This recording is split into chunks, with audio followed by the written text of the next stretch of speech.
முருகன் பக்தர்கள் அனைவருக்கும் அன்பு வணக்கங்கள். என் அன்பு குழந்தையே, நீ யாரை அதிகமாக நேசிக்கின்றாயோ, யார் மீது அளவு கடந்த அன்பு வைத்துள்ளாயோ, யார் இல்லாமல் உன்னால் இருக்க முடியவில்லையோ, நீ விரும்பும் உறவே உன்னிடம் வந்து சேரப்போகின்றது செல்லமே. இனி உன்னுடைய வாழ்க்கையில் நிம்மதி, சந்தோஷம், மன நிறைவு, கஷ்டம், வெற்றி, தோல்வி என எல்லாமே விதி என்று நீ கூறுகின்றாய். அதை அனுபவித்து ஆகத்தான் வேண்டும் செல்லமே. உன் மனம் என்பது நீ அறியும் முன்பாகவே என்னை நாள்தோறும் போற்றும் உன் முருகன் அப்பா நான் அறிந்து விடுவேன். நேரம் நன்றாக இருந்தால் மனதில் இருக்கும் சிந்தனைகளும் எண்ணங்களும் நீ எடுக்கும் முடிவுகளும் அதன் பொருட்டே இருக்கும். வானளவில் பறந்து இருக்கும் ஆகாயத்திற்கு ஒரு எல்லை இருக்கின்றது. ஓடும் ஓட்டத்தை கணக்கிட இயலாத நீருக்கும் ஒரு எல்லை உண்டு. அது சங்கமிக்கும் இடம் என்று ஒரு எல்லை அனைத்திற்கும் உண்டு. ஜோதியாய் எரியும் நெருப்பிற்கும் ஒரு எல்லை உண்டு.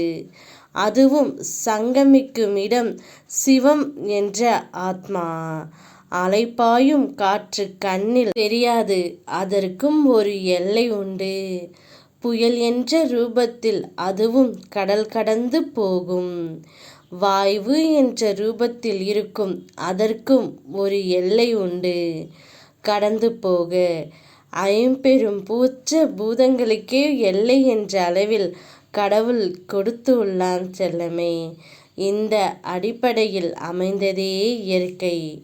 அதன் படைப்பால் இருக்கும் மனிதனுக்கு கஷ்டங்களுக்கும் நஷ்டங்களுக்கும் இன்பங்களுக்கும் துன்பங்களுக்கும் ஒரு எல்லை இருக்கின்றது.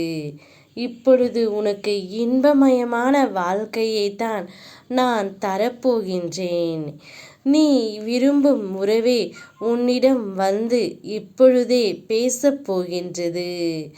நீ சந்தோஷ மலையில் துள்ளி குதிக்கப் போகின்றாய். இன்னும் சற்று நேரமே உள்ளது.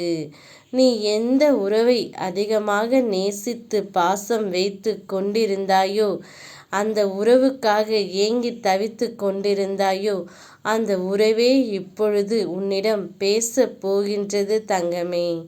அவர் வருகையில் நீயும் பேசிவிடு. நிச்சயம் உன்னுடைய மனதில் ஒரு நல்ல மனமாற்றமும் மகிழ்ச்சியும் நிறைந்திருக்கும். ஓம் முருகா.